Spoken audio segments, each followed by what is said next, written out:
So I'm absolutely delighted that Dr. Emma Bragdon is here to speak about spiritual emergency. She's earned her doctorate in transpersonal psychology in 1987 from the Institute of Transpersonal Psychology. She was licensed as a marriage, family, child therapist in 1988. She's the author of 7 books, 2 of them on the subject of spiritual emergency, published in 1988 and 1990, making her an esteemed pioneer in this field. And because of that, all of our trauma therapists, to get certified, they have to get education in spiritual emergency, either by doing a course or by reading a book on spiritual emergency, and it's Emma's book that we recommend. She is the founder and executive director of Integrative Mental Health University that offers more than 40 courses online and live. And so over to you, Emma. Okay, thank you, Shane. It's really a pleasure to be here. And I must say, I feel like I'm just getting introduced to what you all are about. I've been looking at videos and very impressed with what I've read. So I feel honored to be here and look forward to more. Now, I want to mention just by introduction that I'm definitely have not caught up with where you all are with pre and perinatal therapy. But I was fortunate enough to be good friends with Barbara Findyson and William Emerson. And I have also been a trainer for Stanislav Grof in his Grof Legacy training. So those are my alignments and my introduction to pre and perinatal therapy. And I'm really looking forward to learning more. So I am going to share my screen and show some slides. So a little housekeeping, pardon the interruption. So I think spiritual emergence itself is absolutely lovely, and so I choose flowers often as to illustrate. What I want to do is in this short period, say a little bit about the publications that I've had and why I've spent so much time in Brazil and continue to do that, then defining the territory of spiritual emergence and emergency, and where we find the best outcomes for people who are going through the spiritual emergency, and 2 of the most important protocols for supporting someone in spiritual emergency. So I did my dissertation on helping people in spiritual emergency, and shortly after I finished my dissertation, the Diagnostic and Statistical Manual of Mental Disorders came out with a designation of spiritual or religious problems.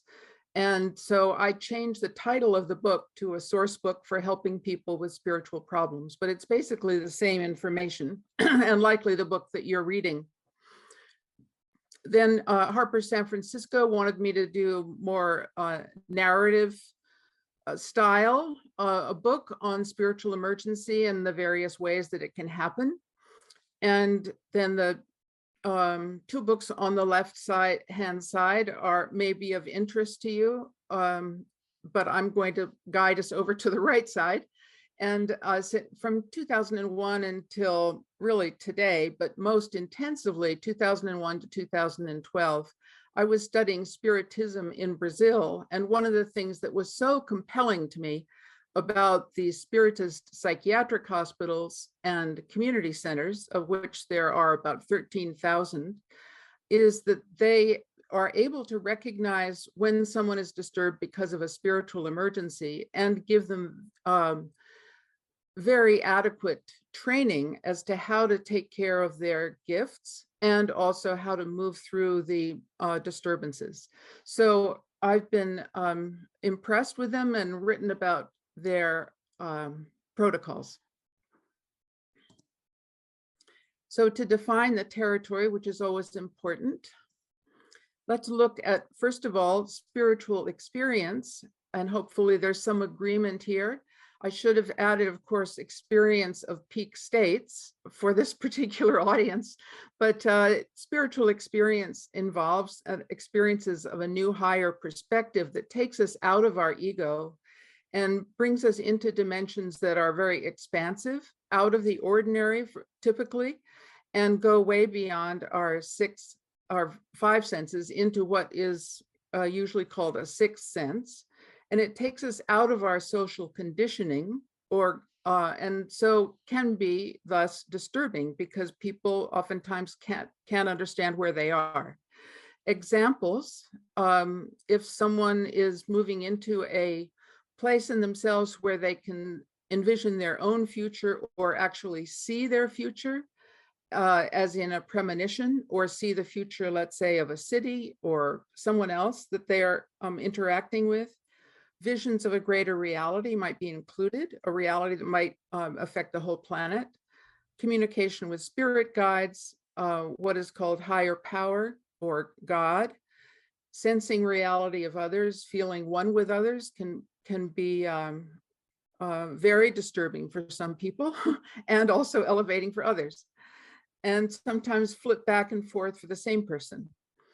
And then an inner knowing of other times, places, or people, as in past life experience, and profound inspiration. And that might come through in poetry, music, new inspiration around technology, biology, science, etc.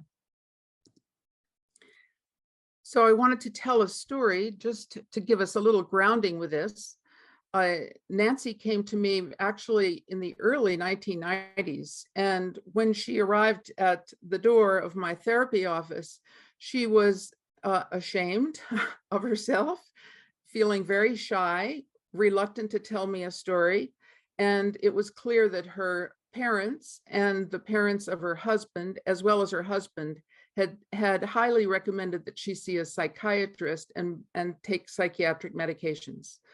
So she was feeling extremely embarrassed about her situation. She was a mother of, at that time, of four, all four children under 10. And what had happened with her, well, first of all, let me tell you, she was a registered nurse. So she was well educated, and she also had no significant trauma in her early life that she had been aware of. So when she came to my office and started talking about the story, she told me she had been with one of her best female friends, and the event was her friend's mother was passing away. And as they sat with her, the event actually transpired. The woman started leaving her body, and Nancy was able to share in that experience with her, and literally was conscious of the soul leaving the body and having telepathic communication with that soul, and also the room filling up with a kind of ecstatic love that Nancy had never experienced before. And it included her friend as well as the woman who was passing away. So Nancy had no preparation for this kind of experience at all. And of course, it was in many ways absolutely ecstatic for her, but it ran up against the conditioning that she had, not only socially, but also religiously. She and her husband and their parents were very strongly into the Mormon faith. And I in no way am knocking any faith in this particular talk, but I just wanted to say that because of the upbringing that she had had, she felt that women weren't supposed to have the kind of experience she was having. And the authorities in the church who were capable of having the kinds of experiences she was having were male. So she really felt like she was going into a territory that she shouldn't be going into. So on top of having this ecstatic experience, she was thinking that she shouldn't be there and was wondering what that meant about her in particular. So she had gone home from the experience, was not as present. Her husband would find her staring at the drying machine as the clothes went round and round in the dryer, or not being really present for fixing dinner and making sure everything was there on time, not being on time and really present as she had been with the children. And that is what had disturbed him. So, and had led to the idea that Nancy needed medication.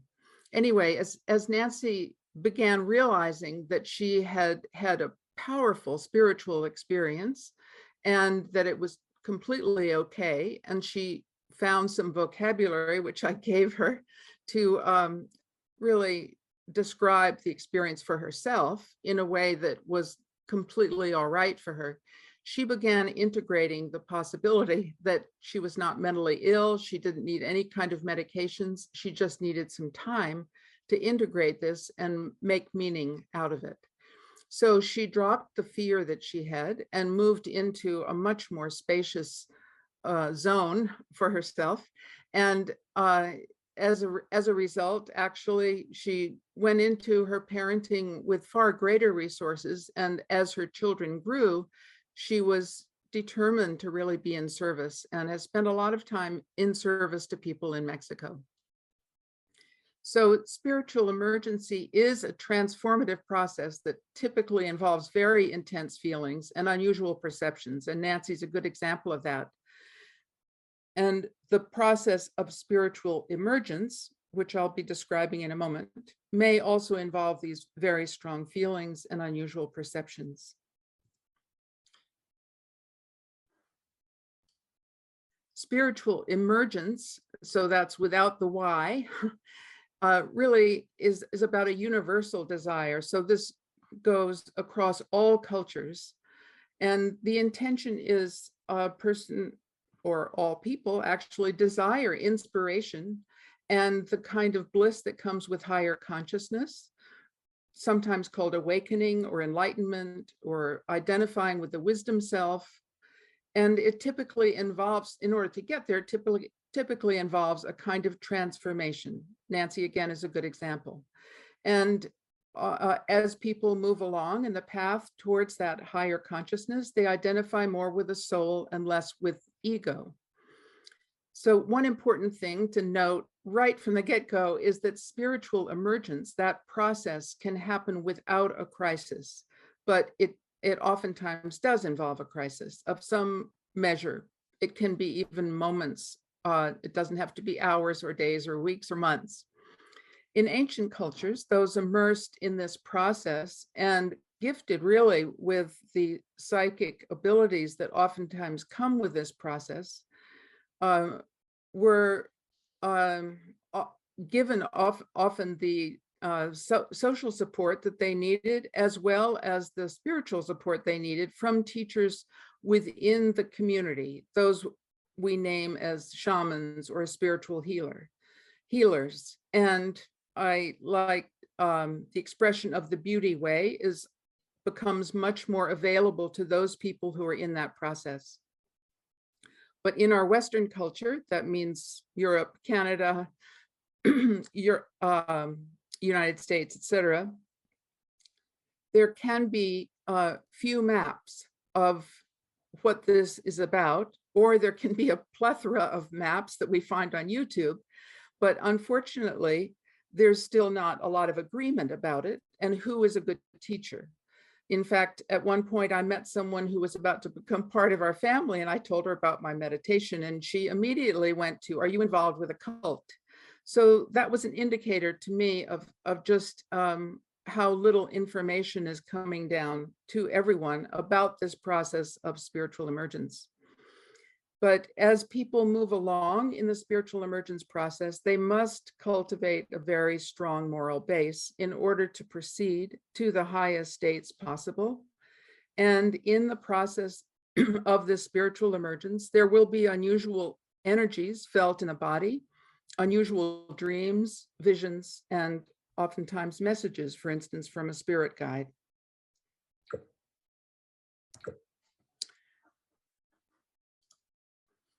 Spiritual emergency with the Y refers to a period of disorientation and dysfunction which may follow intense spiritual experiences.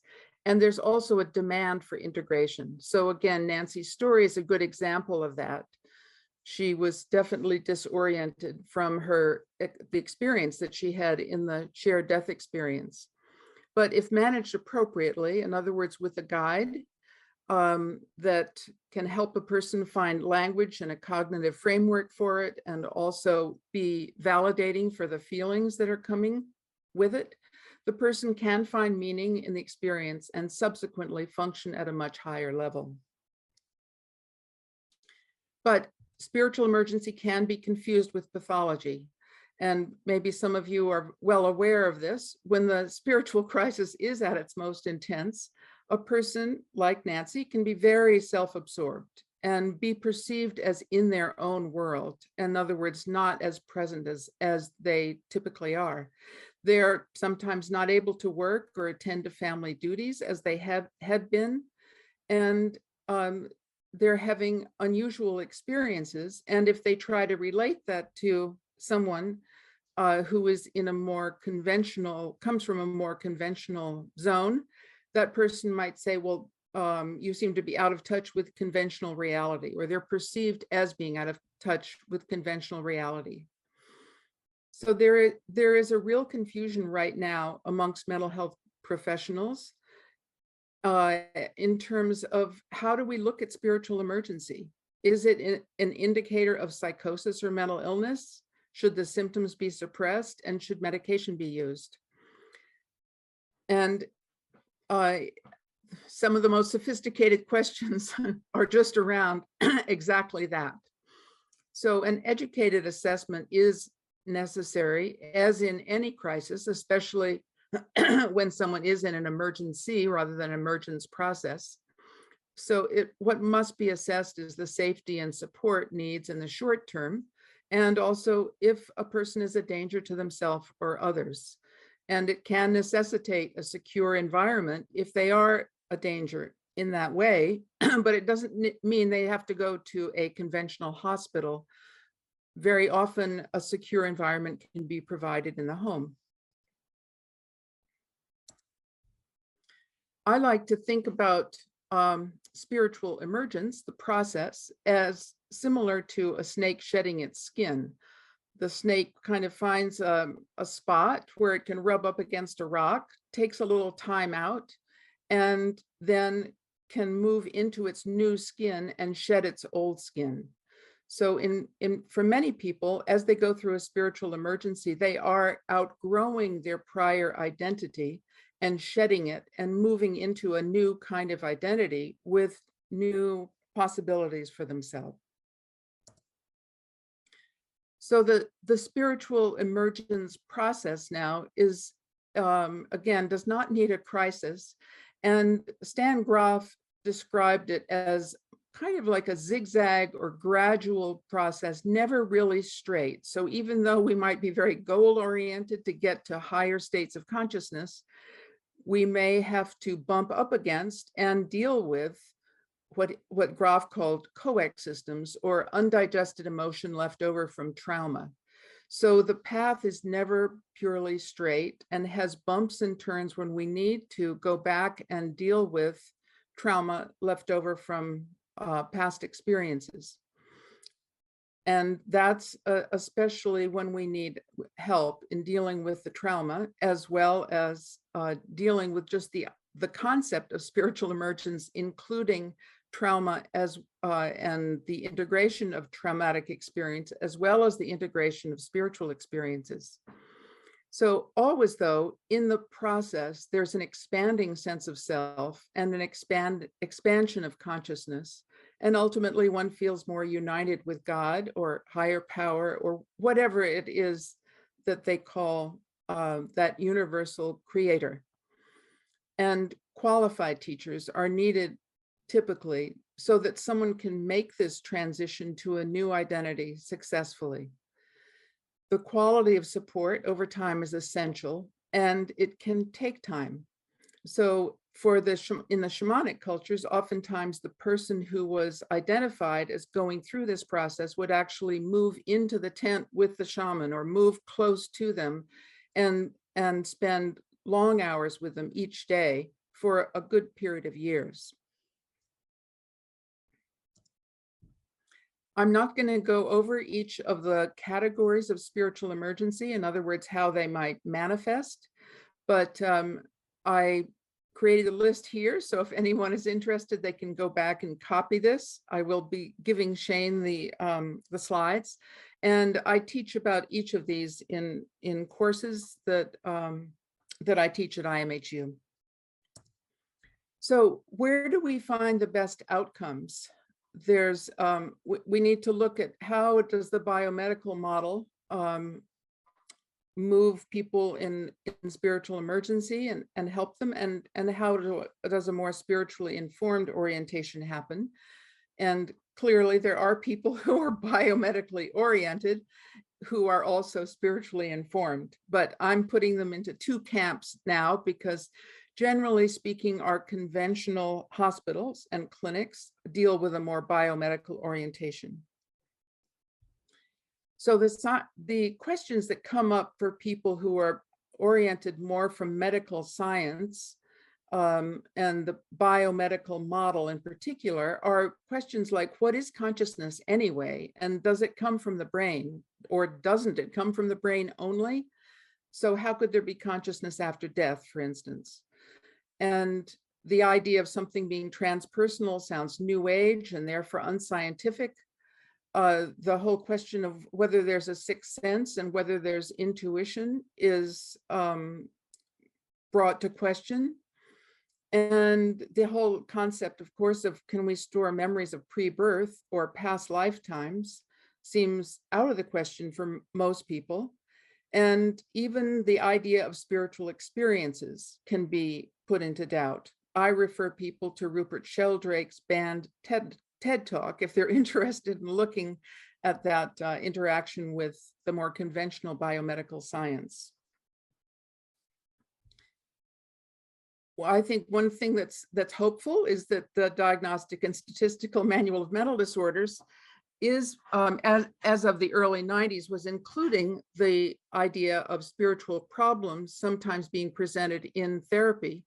And what they came to more recently in 2013 is that if someone brings something about their religion or spirituality in for their therapy session, it likely has to do with culture, and that culture includes language, religion and spirituality, family structures, life cycle stages, ceremonial rituals and customs, as well as moral and legal systems.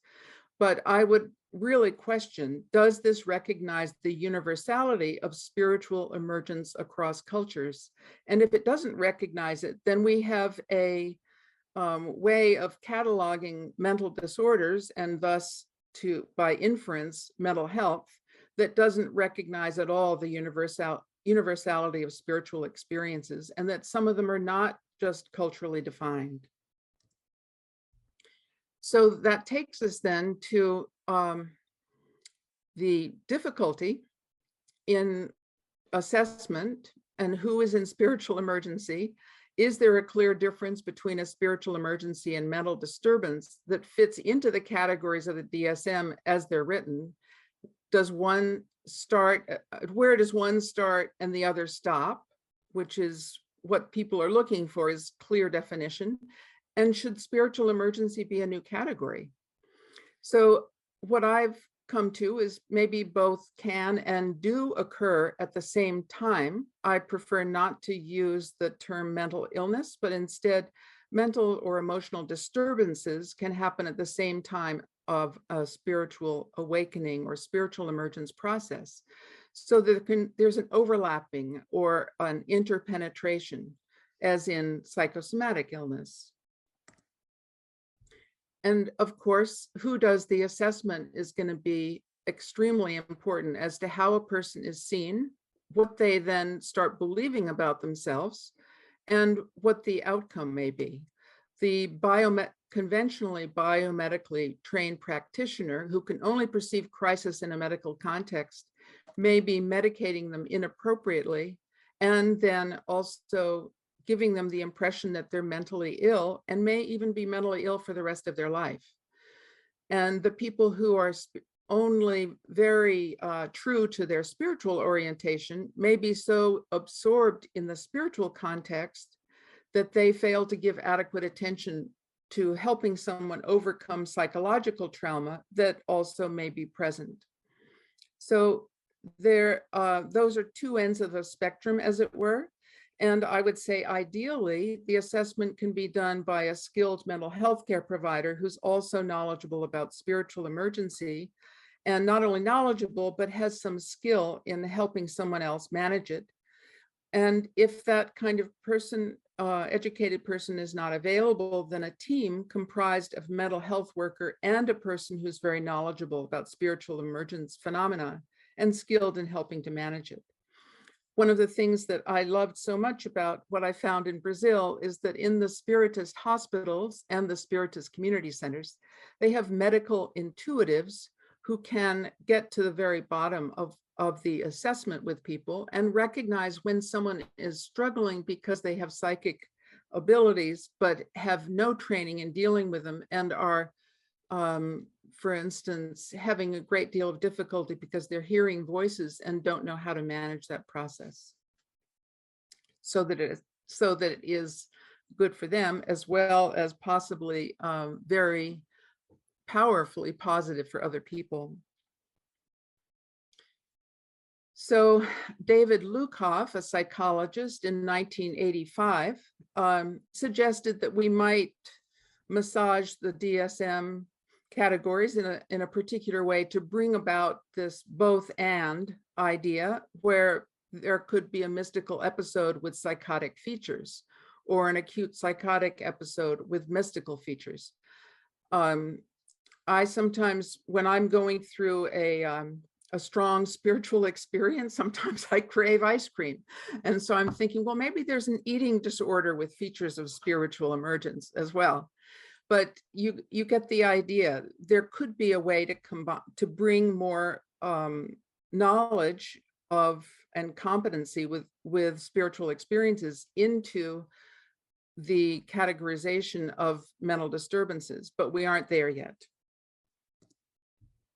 So with competent support, a person in spiritual emergency, if they interact with someone who's not only knowledgeable but skillful, they can increase their well-being, have a sense of healing, being healed, and a deep sense of more peace.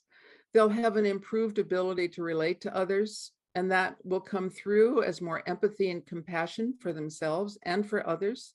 And like Nancy, a deep desire to be in service to others and their well-being.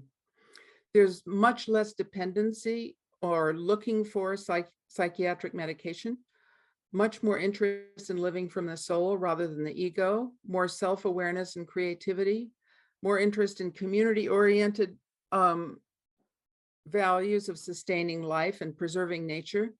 And in some cases, people come out of a spiritual emergency or spiritual emergence process with healing abilities, ability to see energy and work with energy, become energy workers, and the ability in some cases for mental telepathy.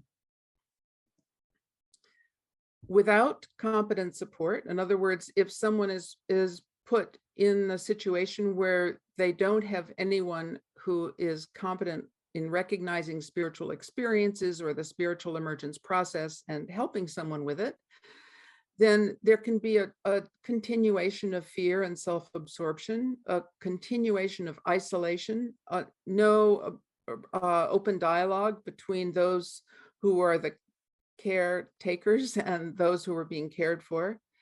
The person may become much more emotionally reactive and impatient, lose interest in their own self-care and even life itself.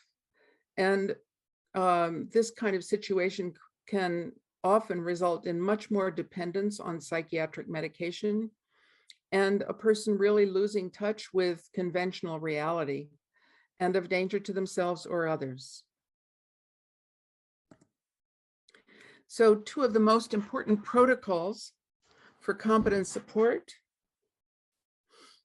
First of all, find the person where they are, which can mean digging around and going into dark places. And the question really is, what happened to them and what messages are they getting if they're hearing voices or seeing things that are invisible to others?